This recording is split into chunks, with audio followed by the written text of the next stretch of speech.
Olá, crianças, tudo bem? Vamos agora para a nossa aula de história, tá? De terça-feira. E a gente vai ter duas aulas de história essa semana. Uma hoje e uma na quinta-feira pelo Zoom às 10 horas da manhã. Coloquem aí na agendinha de vocês, tá? Porque vai ser quando a gente vai expor aquela atividade que a gente fez de pesquisa sobre os presidentes. E a gente vai fazer junto uma linha do tempo sobre eles, ok? Então, vamos lá para a nossa aula. A aula de hoje é sobre o governo militar e depois a redemocratização que aconteceu após a derrubada dos militares. Então, isso está na página 117 até a 119. Para a gente começar esse conteúdo em cima de uma base sólida, a gente vai lembrar que houveram várias constituições no Brasil e as constituições representam a cidadania do Brasil. Então, o que é uma Constituição? Uma Constituição é um conjunto de leis que são que não podem ser infringidas em um Estado. Então, como a forma de governo, a organização e a divisão dos poderes políticos e a definição dos direitos e deveres dos cidadãos, tá? Além disso, tem muitas outras coisas expressas na Constituição.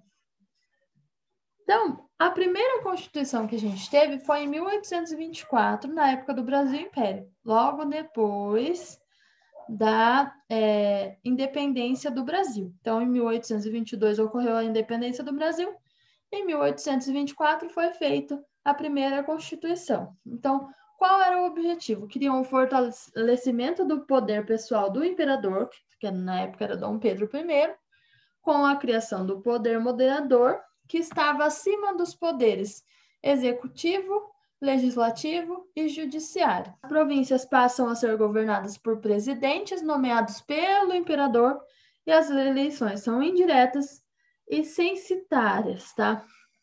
Então, tudo isso é fonte da agência do Senado, tá? A segunda Constituição foi em 1891, lá no Brasil República. Então, em 1889, foi feita a proclamação da República em novembro, e em 1891 foi feita uma nova Constituição. Teve a instituição de uma forma federativa de Estado e da forma de república no governo, estabelecendo a independência do poder executivo, legislativo e judiciário, criação de sufrágio com menos restrições, mas impedindo o voto dos mendigos e analfabetos. Teve a separação entre a igreja e o Estado, não sendo mais assegurada a religião católica e o status de religião oficial. Então, até a época do Império, a religião oficial do Brasil era a católica. A partir da segunda Constituição, foi tirado isso. Igreja e Estado não tinham mais nada a ver e não era mais a religião católica que era oficial, ok? A terceira Constituição foi em 1934, no que é considerada a Segunda República. Então, o que ela previa? Maior poder ao governo federal, voto obrigatório e secreto a partir dos 18 anos, com direito de voto às mulheres, mas mantendo a proibição do voto aos mendigos e analfabetos. Criação da Justiça Eleitoral para fraudes eleitorais e da Justiça do Trabalho e a criação de leis trabalhistas. Isso já era o começo do governo do Getúlio Vargas, tá? Então, nesse começo, ele foi bem bonzinho com a Constituição.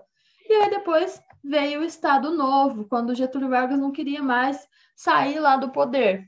Então, o que ele fez na quarta Constituição, que foi a Constituição de 1937? Ele instituiu a pena de morte, a supressão da liberdade partidária, então não podia mais ter liberdade partidária, você não podia escolher os partidos, não podia criar novos partidos políticos, tá? Não tinha mais liberdade de imprensa, a imprensa não podia falar tudo o que quisesse. Teve a anulação da independência dos poderes legislativo e judiciário, então o poder legislativo e o poder judiciário tinham que receber ordem do poder executivo. Teve uma restrição do Congresso Nacional, teve uma permissão de suspensão da imunidade parlamentar, podia ter prisão e exílio dos opositores do governo. Então, você é contra o meu governo, então sai do Brasil. Você é contra o meu governo, você vai preso, tá?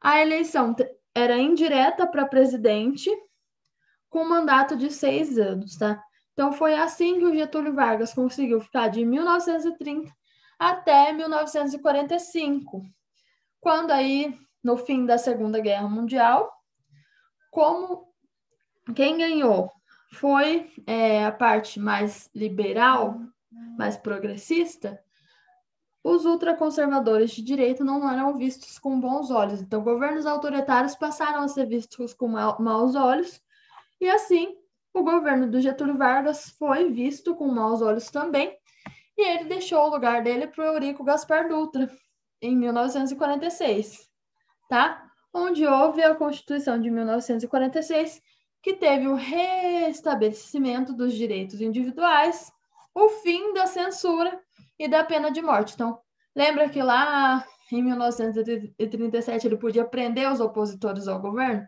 Então, ele podia mandar prender e depois mandar matar. Ah, o seu crime foi tão grave quanto o governo que você vai ser morto na cadeira elétrica. Então, em 1946, tiraram isso, não tinha mais pena de morte, não tinha censura, tá?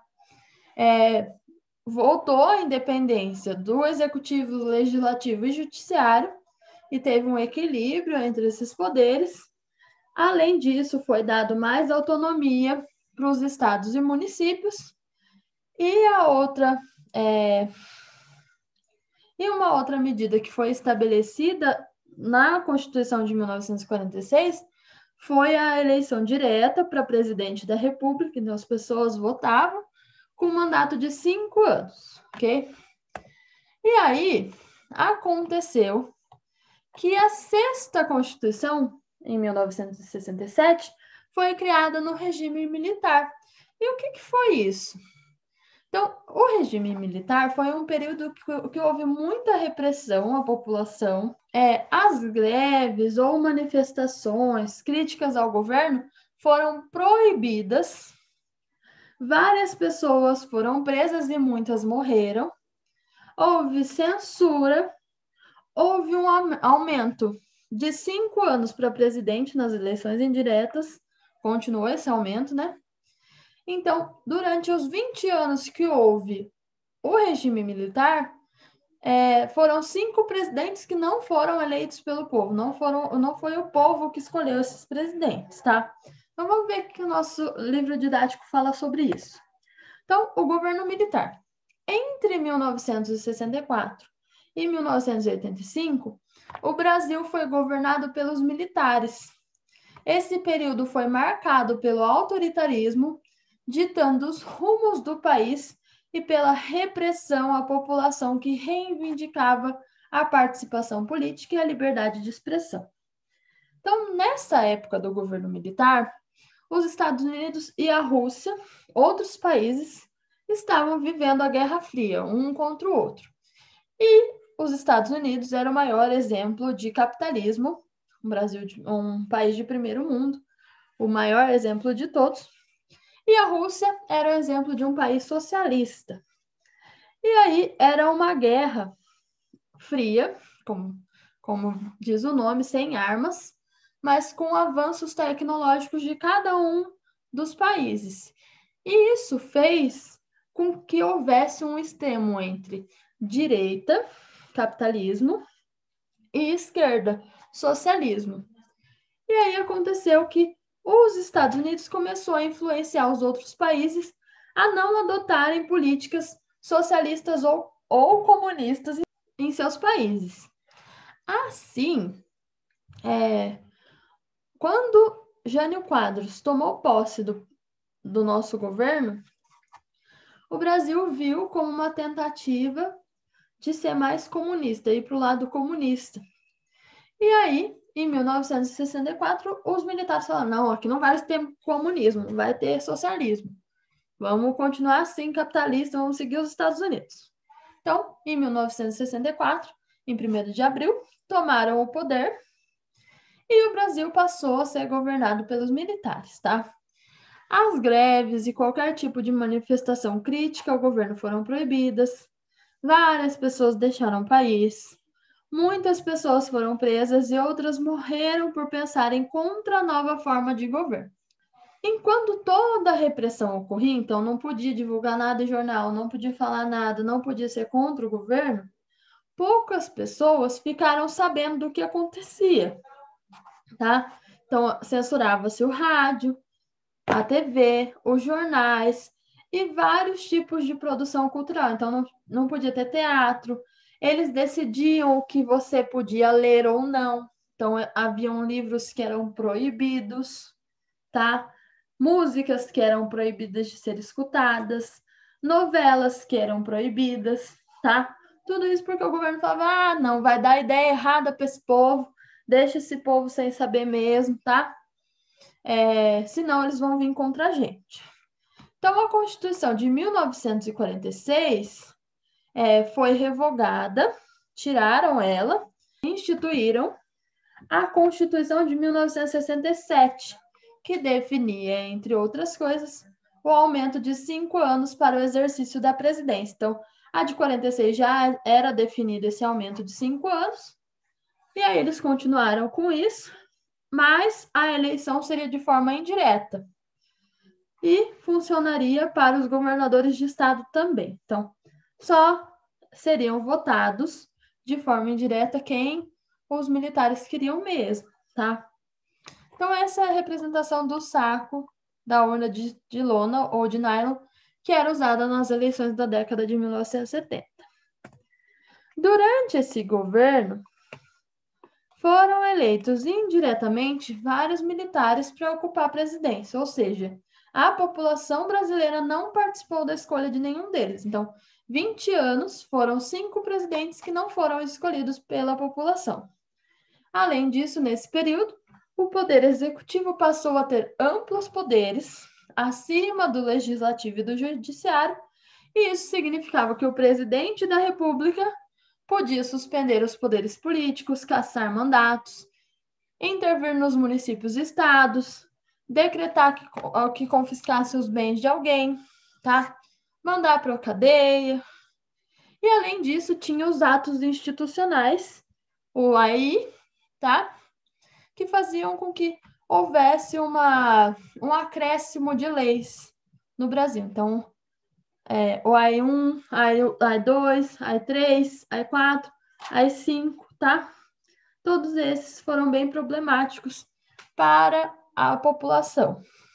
Depois disso, a 7ª Constituição Brasileira, que é a de 1888 e é atual, aconteceu após o término do regime militar, tá? Então, os militares saíram do poder devido a inúmeras manifestações, tá? Então, vários movimentos sociais ocorreram durante o antigo regime e o maior deles foi o Diretas Já, que foi um movimento social bastante forte, onde as pessoas pediam o direito ao voto novamente, tá? E pediam também a democracia para o Brasil. Então, a democracia para eles era o direito de eleger todos os nossos representantes, tá? O novo presidente foi escolhido em uma eleição indireta, que era o Tancredo Neves, mas ele não chegou a governar, pois ele estava muito doente e acabou falecendo. Então, a volta da democracia e a Constituição Cidadã. Ao longo das décadas do governo militar, vários movimentos sociais, como greves, passeatas e movimentos estudantis ocorreram no Brasil. Então, mesmo com a violência, a repressão dos governos, esses grupos reivindicavam a liberdade de expressão e os direitos políticos, além de criticarem as precárias condições de vida dos brasileiros, como os baixos salários e as péssimas condições da educação pública. Mas foi a partir da década de 1980 que o movimento popular ganhou força, então houveram as Diretas Já. Esse movimento reivindicava o retorno do Brasil à democracia, principalmente pelo direito de eleger o presidente do país. Milhares de brasileiros se organizaram em discussões debates e passeatas. E isso era necessário porque durante muitos anos não existia liberdade de expressar suas ideias e escolher o governante do país, que foi o que aconteceu no regime militar, tá? Então, essa aí é uma foto do movimento das diretas já no município de São Paulo, no estado de São Paulo, em janeiro de 1984, tá? Eu quero votar para presidente, era o slogan, tá? Então, todo mundo saiu com a cara pintada, direta já, querendo o direito ao voto novamente. Essa pressão popular resultou no fim do regime militar, mas a população ainda não pôde votar para escolher o governante do Brasil. O novo presidente foi escolhido em uma eleição indireta, que elegeu Tancredo Neves, porém ele não chegou a governar por estar muito doente e acabou falecendo. Quem assumiu foi então seu vice, José Sarney, que ficou com a responsabilidade de terminar a transição entre o governo militar e o democrático. Nesse período foi aprovada a Constituição de 1988, que é a nossa, tá? Ela foi elaborada por uma Assembleia Nacional Constituinte e era a primeira vez na história do Brasil que uma Constituição ampliou os direitos dos cidadãos sem fazer qualquer forma de exclusão. Nela ficou estabelecido o voto universal, ou seja, todos os brasileiros maiores de 16 anos poderiam votar, e isso incluía grupos sociais que por muito tempo foram excluídos, como as mulheres e os analfabetos. Além disso, no seu texto estão previstos os direitos dos indígenas e das comunidades quilombolas. Por essa razão, a Constituição de 1988 é conhecida como Constituição Cidadã, tá? Porque deixa todo mundo como cidadão. Nas eleições do Brasil, são usadas urnas eletrônicas desde 1996. E a partir de 2020, os eleitores utilizarão a tecnologia da biometria para votar. Trata-se de um sistema de segurança que cadastra a digital do eleitor para impedir que outras pessoas votem em seu lugar, tá? Então, essa é uma imagem do eleitor biométrico utilizado nas eleições atuais. Então, com 16 anos, você já pode fazer o seu título de eleitor e votar, mas isso só é obrigatório a partir dos 18, ok? Então, a partir dos 18 é obrigatório fazer o seu título de eleitor e participar da eleição, ok? Então, esse ano tem eleição para prefeito e vereador da cidade de cada um. Aí, daqui 2 anos, tem presidente, deputados federais, estaduais e governadores, tá? Então, a cada 4 anos é escolhido um novo prefeito e novos vereadores, ou podem ser votados novamente os que estão lá. E a cada 4 anos também a eleição para presidente, governador, deputados estaduais e federais, tá? Então, os governos eleitos duram 4 anos. Então, depois de 4 anos, o presidente pode ser reeleito, o prefeito também, mas depois ele fica mais 4 anos e depois ele tem que sair. Então, um prefeito fica 4 anos, depois mais 4, e aí ele é obrigado a se retirar, para todos terem acesso e para mudar também, para não ficar só aquele prefeito ou só aquele presidente, só aquele governador. Então, 4 anos, mais 4 anos, depois sai, dá lugar para o outro, pode voltar depois de 4 anos, ok? Então, pensando nisso, vocês vão responder as questões que estão na página 122 até a 127. Isso vai valer ponto de participação também, ok? Então, leiam o conteúdo da unidade 10 e respondam as questões, ok? Então, quinta-feira também a gente tem um encontro no Zoom às 10 horas da manhã, não se esqueçam. Beijos e até mais.